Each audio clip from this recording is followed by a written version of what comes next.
Selamat sore pemirsa, Presisi Utama kembali hadir untuk Anda. Selama 1 jam ke depan kami telah menyiapkan sejumlah informasi terkini. Bersama saya Bribtu Zulhami Abdi, kita lihat dulu 3 berita utama sore ini.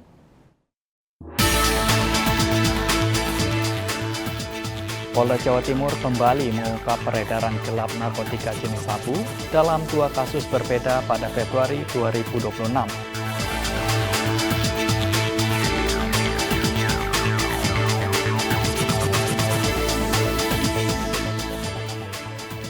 Polres Ngawi, Polda Jawa Timur melaksanakan tes urin terhadap ratusan anggotanya.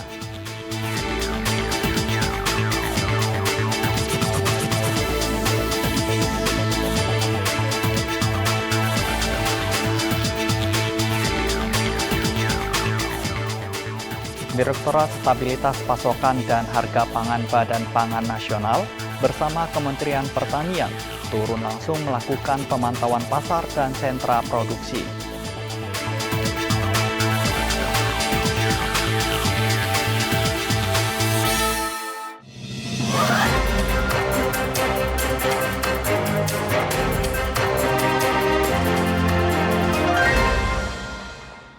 Di informasi pertama pemirsa, Polda Jawa Timur kembali mengungkap peredaran gelap narkotika jenis sabu dalam 2 kasus berbeda pada Februari 2026.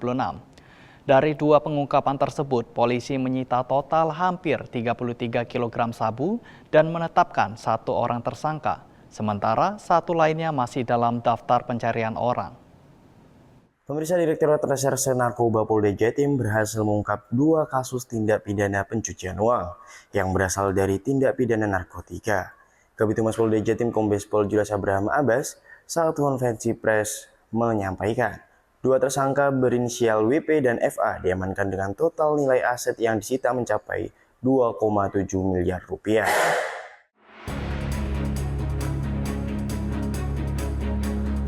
Kabid Humas Polda Jawa Timur Kombes Pol Jules Abraham Abbas mengatakan pengungkapan pertama dilakukan di jalan keluar rest area kilometer 726B Tol Surabaya Mojokerto, Kecamatan Wringinanom, Kabupaten Gresik.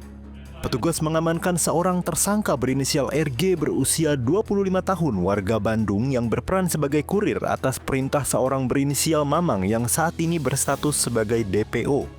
Dalam penangkapan itu, polisi menyita 10 bungkus kemasan teh Cina warna hijau berisi sabu dengan berat kurang lebih 10 kg, 1 unit handphone, serta 1 kardus tempat penyimpanan barang haram tersebut.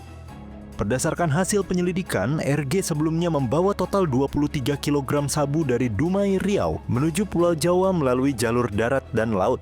Sebagian barang telah diranjau di beberapa titik, yakni 10 kg di res area Tol Cipularang, Purwakarta, serta 2 kg di wilayah Pasuruan. Motif tersangka adalah ekonomi. Ia dijanjikan upah sebesar 120 juta rupiah apabila berhasil meloloskan sabu tersebut. Jadi hampir 23 kg lebih. 1 buah tas ransel warna doreng hijau tanpa merek, dan 1 buah tas olahraga warna hitam merek Reebok.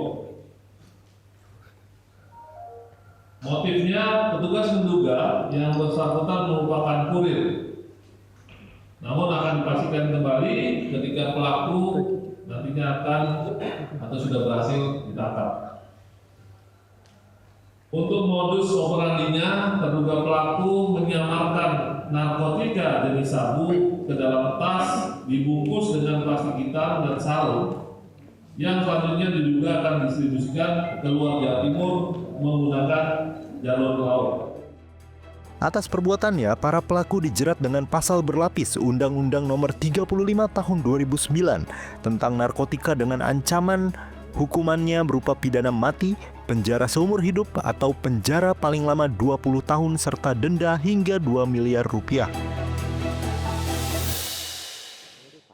Demikian pemirsa informasi yang dapat kami sampaikan. Saya Budi Chandra melaporkan untuk Polri TV. Salam presisi. Pemirsa, memasuki bulan suci Ramadan, pemerintah pusat memastikan ketersediaan dan stabilitas harga bahan pokok di Kabupaten Kutai Barat tetap terjaga. Direktorat Stabilitas Pasokan dan Harga Pangan Badan Pangan Nasional atau Bappenas bersama Kementerian Pertanian turun langsung melakukan pemantauan pasar dan sentra produksi pada Sabtu siang. Meninjau sejumlah lokasi, tim terpadu ketahanan pangan bersama Direktur Stabilitas Pasokan dan Harga Pangan atau Bappenas mengunjungi Layung Farm dan gudang Koperasi Desa Merah Putih meninjau pembangunan gudang di Gleo Asa.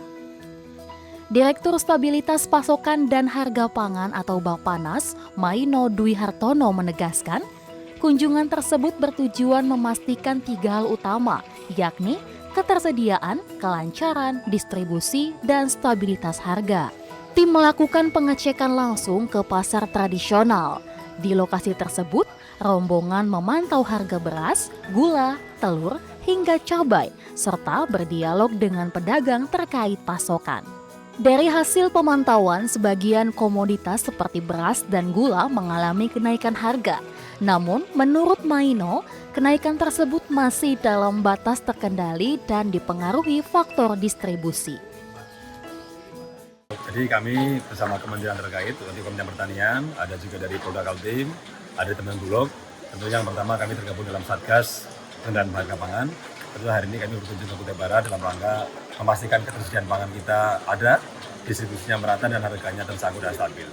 Dan dalam 2 hari terakhir dari kemarin, kami lihat dan kami cek lapangan, memang mayoritas sebagai besar makanan kita di sini dipasok dari luar, terutama dari Samarinda.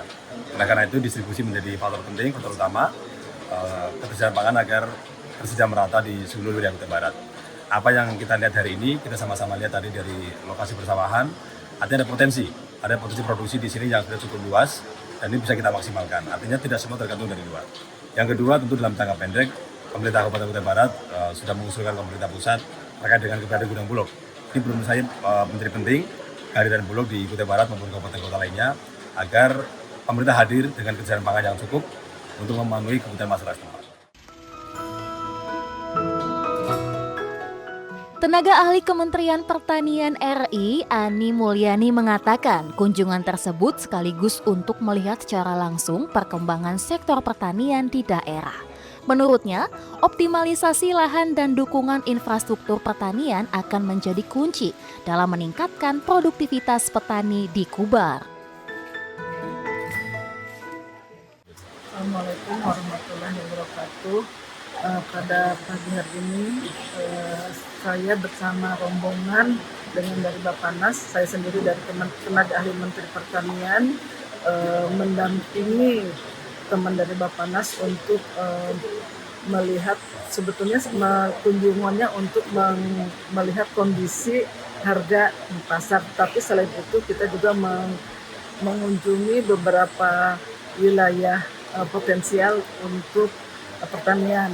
Karena kami dari Kementerian Pertanian ingin melihat jadi peningkatan produksinya seperti apa, peluang-peluangnya dan potensi-potensinya untuk Kutai Barat ini.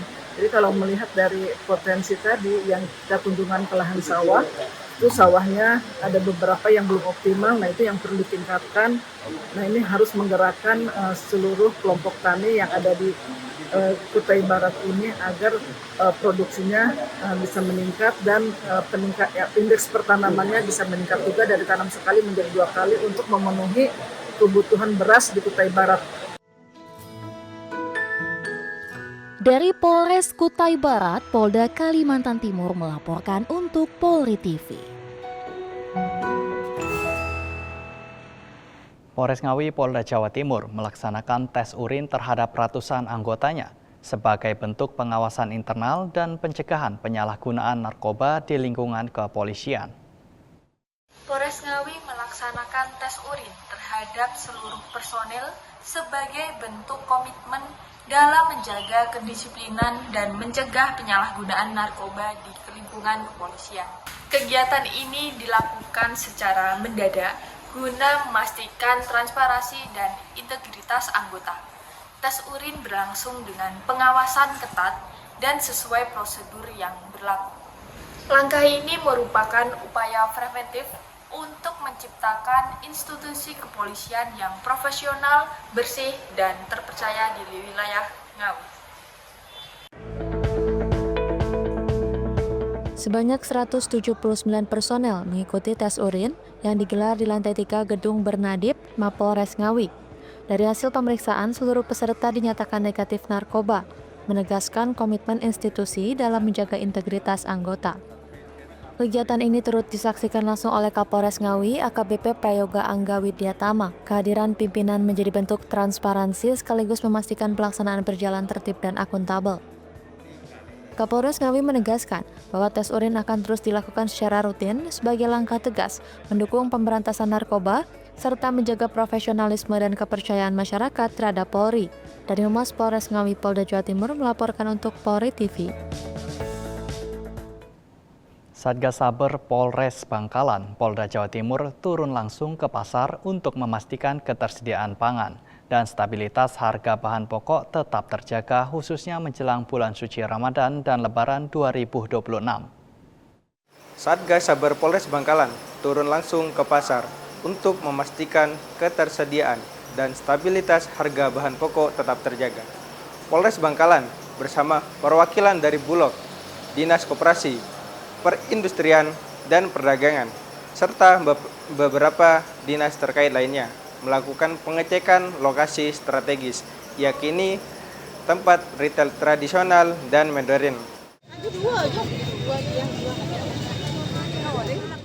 Pengecekan dilakukan bersama dengan perwakilan Bulog, Dinas Koperasi, Perindustrian dan Perdagangan atau Diskopindak, serta sejumlah dinas terkait lainnya.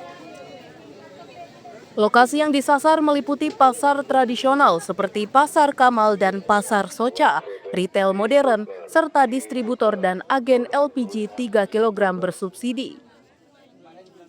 Kapolres Bangkalan AKBP Wibowo menegaskan kegiatan ini bertujuan untuk mengantisipasi lonjakan harga dan memastikan distribusi bahan pokok berjalan dengan lancar. Tim juga mendata harga komoditas pangan secara rutin agar masyarakat mendapatkan informasi yang akurat.